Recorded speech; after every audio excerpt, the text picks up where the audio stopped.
जामताड़ा में स्वास्थ्य मंत्री डॉक्टर इरफान अंसारी के पुतला दहन को लेकर सियासत तेज हो गई। जमकर बवाल हुआ। इंदिरा चौक पर बीजेपी के प्रदर्शन के दौरान पुलिस और बीजेपी का तफरी मच गई। पुलिसकर्मी जलते हुए पुतले को बुझाने और अपने कब्जे में लेने का प्रयास करने लगे। इसी दौरान पुलिस और कार्यकर्ताओं के बीच धक्का मुक्की, रोष फैल गया और कुछ देर के लिए माहौल और भी तनावपूर्ण हो गया। बीजेपी नेताओं का कहना है कि 16 जुलाई को जाम में हेमंत सरकार और जिला प्रशासन पर जमकर निशाना साधा। उन्होंने कहा कि प्रशासन चाहे जितना भी दबाव बनाए, बीजेपी कार्यकर्ता पीछे हटने वाले और जामताड़ा से विधायक हैं, उनके दबाव में आकर पुलिस ने आनन फानन में कई धाराओं पे केस उन पर लाद दिया। आज उसी के प्रतिकार के तहत भारतीय जनता पार्टी जामताड़ा जिला ये कार्यक्रम पुतला दहन का किया है। और मैं आपको बताना चाहता हूँ, ये हमारा टेलर है, ये हमारी झांकी है, लड़ाई अभी बाकी है। और मैं आपको बताऊं कि पुलिस इसके बावजूद भी अगर नहीं रोकती है तो हम देखना चाहते हैं कि पुलिस के यहाँ और प्रशासन का जेल कितना बड़ा है। इसका बाद का जो कार्यक्रम होगा वो जेल भरो आंदोलन होगा और जेल भरो आंदोलन के बाद भारतीय जनता पार्टी कभी ना झुकती है और ना कभी रुकती है। अगर कांग्रेस को और इरफान अंसारी को इस बात का गलतफहमी है तो मैं सीधे से कह देना चाहता हूँ, इरफान जी आप सुधर जाइए। अभी जो परसों 2 दिन पहले जो महिला की मृत्यु हुई, ये तो तत्काल घटना है।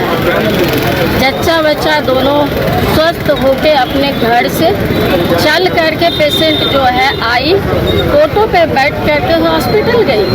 हॉस्पिटल सीढ़ी चढ़ के ऊपर गई है, जहाँ मैंने लेबर रूम है वहाँ तक वो महिला चढ़ के गई है सीढ़ी, ठीक है। उसके बाद वहाँ की जो डॉक्टरनी है, कौन कुमारी है, वो उसका सही से उपचार नहीं की, जिसकी वजह से वो महिला की जान गई।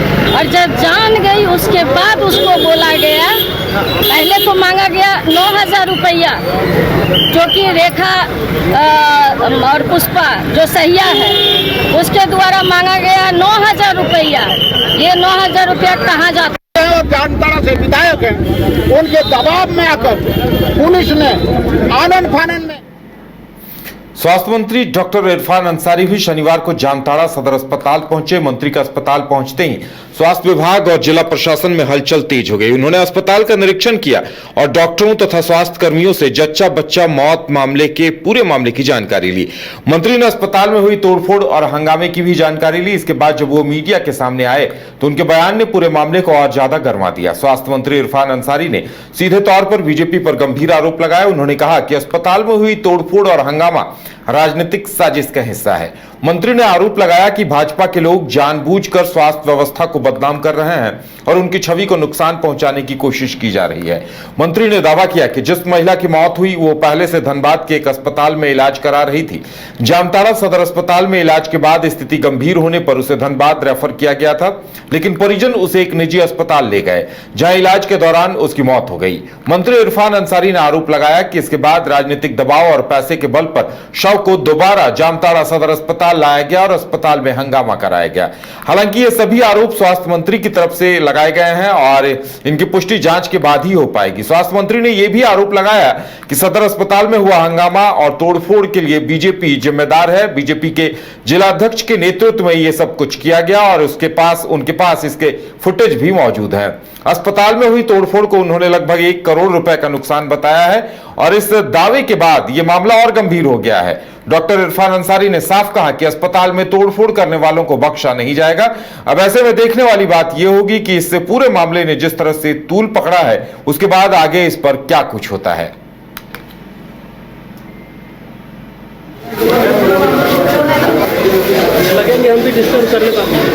जो यहाँ एडमिट हुई थी और वो महिला प्रेग्नेंट थी, गंभीर महिला थी, यहाँ आई थी वो, और इससे पहले उसका इलाज पीएमसीएच धनबाद में चल रहा है। जो हिस्ट्री है मेरे पास उसमें ये कहा गया कि आपको ब्लड की आवश्यकता है, हीमोग्लोबिन बॉडी में कम है, आप जो भी पेशेंट आता है मेरा डायरेक्शन है कि इसको भगाओ मत। चाहे सीवियर पेशेंट हो या सीरियस पेशेंट हो, सारे मरीज को आपको एडमिट करना है। ये मेरे साफ सभी सदर हॉस्पिटल को मैंने हिदायत दिया हुआ है। गंभीर पेशेंट था, डॉक्टर ने प्रयास किया बचाने का, सेफ डिलीवरी हो जाने का, और इसी क्रम में बस सीरियस हो गई तो आनंद फानंद में डॉक्टर ने उसको रेफर किया, और जब रेफर किया तो हॉस्पिटल गई। वहाँ पर डॉक्टर ने कहा कि वह घर रहने का मकान भर नहीं, ये खुशियों की तिजोरी है। दरवाजे पर दस्तक देता पड़ोस, खिड़कियों से उमड़ आता आसमां, तारों में उलझी ऐसी ना जाने कितनी दास्तां। कहती हैं चले डायमंड सिटी, एक सफर हम सफर के साथ अपने घर तक। Diamond city, life long bonding, 500 से ज्यादा खुशहाल डायमंड परिवार। जल्दी करें, सिर्फ 200 फ्लैट बाकी। आज ही बुक करें अपना आशियाना।